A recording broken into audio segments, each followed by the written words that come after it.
रंगोली यानी विविध रंगों के जरिए अंतस के शुभ भावों की सौंदर्यपूर्ण कलात्मक अभिव्यक्ति। रंगोली भारत की प्राचीनतम सांस्कृतिक लोक परंपरा है। इसे 64 कलाओं में से एक माना गया है।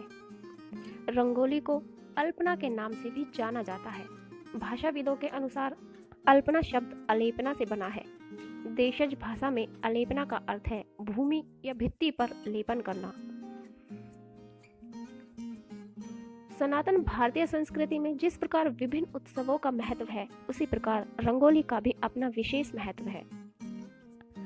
क्या कभी आपने सोचा है कि रंगोली बनाने की शुरुआत कैसे हुई होगी? सबसे पहली रंगोली बनाने वाला कौन रहा होगा? सबसे पहली रंगोली किस प्रकार अथवा किस आकार की रही होगी? आइए आज हम रंगोली की चर्चा पौराणिक व ऐतिहासिक संदर्भ में करते हैं और जानते हैं कि रंगोली बनाने की शुरुआत कैसे और कब हुई। सबसे पहली रंगोली किसने बनाई? रंगोली की पुरातनता की बात करें तो इससे जुड़ी एक पौराणिक कथा है कि सृष्टि के निर्माण के दौरान एक दिन सृजनकर्ता ब्रह्मा ने एक आम का रस निकालकर उसके रस व गूदे से भूमि पर एक स्त्री की आकृति बनाई। ब्रह्मा द्वारा खींची गई वह भू आकृति रंगोली का प्रथम रूप मानी जाती है। कहा जाता है कि उस आकृति के सौंदर्य से प्रभावित होकर ब्रह्मा जी ने उसमें प्राण डाले और वह अप्सरा उर्वशी के नाम से विख्यात हुई। चित्रकला के प्रथम भारतीय ग्रंथ चित्रलक्षण में भी रंगोली के शुभारंभ से जुड़ी एक रोचक कथा है। चित्रलक्षण ग्रंथ के अनुसार एक बार चित्रलक्षण नाम के राजा थे। उनके कुल पुरोहित के इकलौते युवा पुत्र की असमय मृत्यु हो जाती है। पुत्र के मृत्यु से पुरोहित को बहुत पीड़ा पहुंची और वे अन्न जल त्याग कर पुत्र की मृतदेह को सीने से लगाकर घोर विलाप करने लगे। जब राजा चित्रलक्षण ने अपने पिता समान पुरोहित को घोर पीड़ा में देखा तो उन्होंने सृष्टि के रचयिता ब्रह्मा जी से पुरोहित के पुत्र को पुनः जीवित कर देने की प्रार्थना की। राजा की पुकार पर प्रजापति ब्रह्मा प्रकट हुए और उन्होंने राजा चित्रलक्षण से पुरोहित के मृत पुत्र का रेखा चित्र भूमि पर बना देने के लिए कहा। राजा ने भूमि पर उस युवक का रेखा चित्र बनाया और ब्रह्मा जी ने अपने कमंडल से कुछ बूंदें अपनी अंजुलि में लेकर उसे अभिमंत्रित करके जैसे ही उस रेखा चित्र पर डाली, मृतक के प्राण वापस आ गए। रंगोली की जनव्यापकता की शुरुआत त्रेता युग से मानी जाती है। कहा जाता है कि जब त्रेता युग में श्री रामचंद्र जी लंकापति रावण का वध करके माता सीता व लक्ष्मण के साथ 14 वर्षों का वनवास पूरा करके अयोध्या वापस आए थे, तो समस्त अयोध्या वासियों ने न सिर्फ अपने घर आंगन को बल्कि समस्त अवध को रंगोली तथा दीपमालाओं से सजाकर खुशियां व आनंद मनाया था। तभी से दीपोत्सव अर्थात दिवाली मनाने का शुभारंभ भी हुआ। हालांकि वाल्मीकि रामायण व कुछ अन्य राम कथा प्रसंगों में श्री राम जन्म व राम विवाह के अवसर पर भी रंगोली बनाने तथा सजाने के उल्लेख मिलते हैं। सीता के विवाह मंडप की साज सज्जा में भी रंगोली का उल्लेख मिलता है।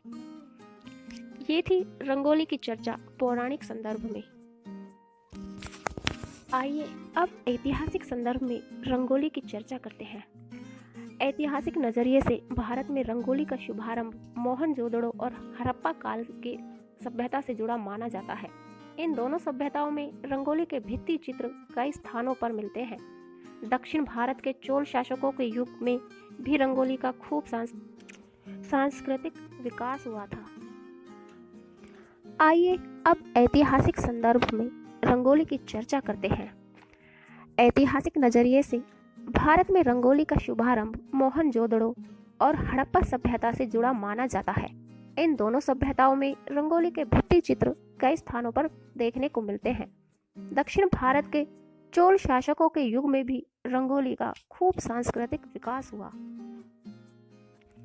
आइए आप जानते हैं रंगोली के अलग अलग नाम और रंगोली में प्रयोग होने वाले रंगों के विषय में तथा रंगोली से जुड़े हुए प्रमुख प्रतीक चिन्हों के बारे में।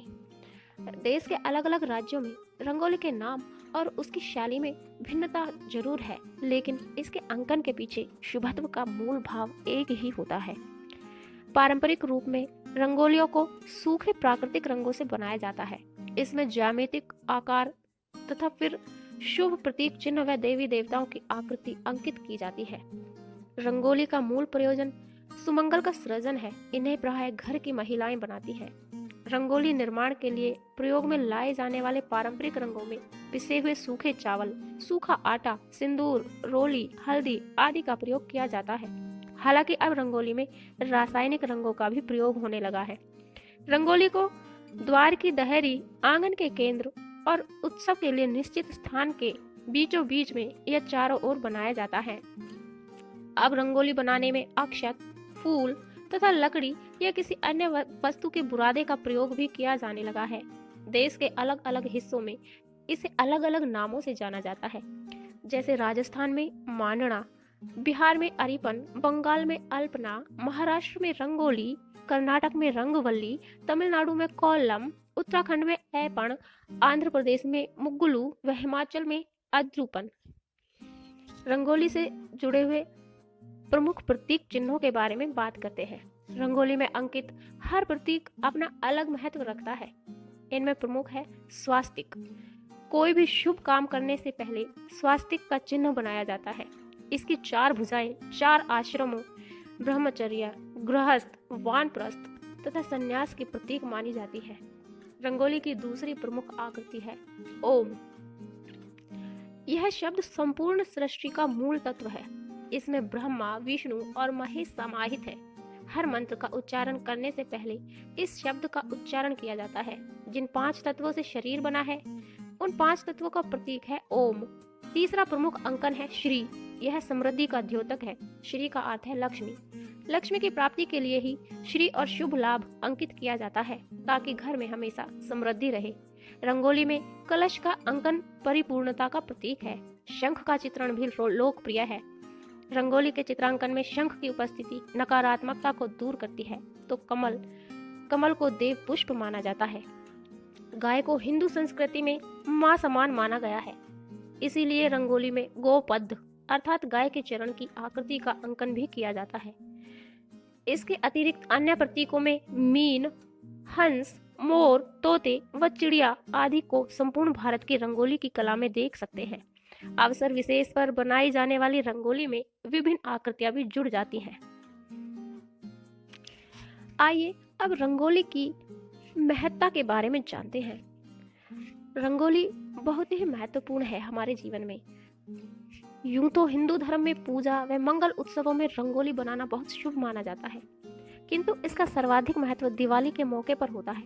दक्षिण भारत, बंगाल व असम में श्रद्धालुओं का बड़ा वर्ग दुर्गा पूजा से लेकर दिवाली तक हर दिन घर में रंगोली सजाता है। गौरतलब है कि रंगोली की महत्ता सिर्फ साज सज्जा या धार्मिक स्तर पर ही नहीं, बल्कि वैज्ञानिक स्तर पर भी उतनी ही है। रंगों के सकारात्मक एवं नकारात्मक प्रभाव को विज्ञान और विभिन्न चिकित्सा पद्धतियों द्वारा स्वीकार किया जा चुका है। मान्यता है कि रंगोली के रंग और विभिन्न आकृतियां घर में आने वाली नकारात्मक ऊर्जा को रोककर सकारात्मक ऊर्जा को आमंत्रित करती हैं। जानकारों का कहना है कि इसे बनाने का सबसे बड़ा फायदा यह है कि इसे बनाते समय हम अपने भीतर एक क्रियाशील सकारात्मक ऊर्जा महसूस करते हैं और यह प्रक्रिया तनाव को दूर कर देती है। रंगोली बनाते समय उंगली और अंगूठा मिलकर ज्ञान मुद्रा बनाते हैं। प्रयोगों में पाया गया है कि यह मुद्रा मस्तिष्क को ऊर्जावान और सक्रिय बनाने के साथ साथ बौद्धिक विकास के महत्वपूर्ण भूमिका निभाती है। एक्यूप्रेशर के लिहाज से यह मुद्रा हमारे स्वास्थ्य के लिए प्रभावकारी है। यह उच्च रक्तचाप से भी बचाती है। रोचक तथ्य है कि हमारे जीवन में रंगों की महती उपयोगिता के मद्देनजर आधुनिक कार्यालयों में भी रंगों का चयन इनके मनोवैज्ञानिक प्रभाव को आधार बनाकर किया जाने लगा है। विभिन्न कंपनियां अपने कॉरपोरेट दफ्तरों को बनाते समय रंग विशेषज्ञों की सलाह ले रही है। जाहिर सी बात है कि रंगोली में समाविष्ट किए जाने वाले रंगों का हमारे मस्तिष्क विज्ञान से भी सीधा संबंध है। इसीलिए आजकल होटलों आदि में अतिथि सत्कार के उद्देश्य से भी इन्हें बनाया जाता है और निश्चित तौर पर वे इन्हें देखकर खुश होते हैं। भारत में रंगमंच एवं ललित कलाओं को समर्पित संस्था संस्कार भारती भी समय समय पर रंगोली प्रतियोगिताएं करवाती रहती है। जिनमें विभिन्न स्थानों की कला, रंग, आकार आदि का समावेश बखूबी देखा जा सकता है। तो ये थी रंगोली के विषय में पूरी जानकारी। ऐसी ही और महत्वपूर्ण जानकारी पाने के लिए मेरे चैनल को सब्सक्राइब कीजिए। Thank you for watching. Thank you very much.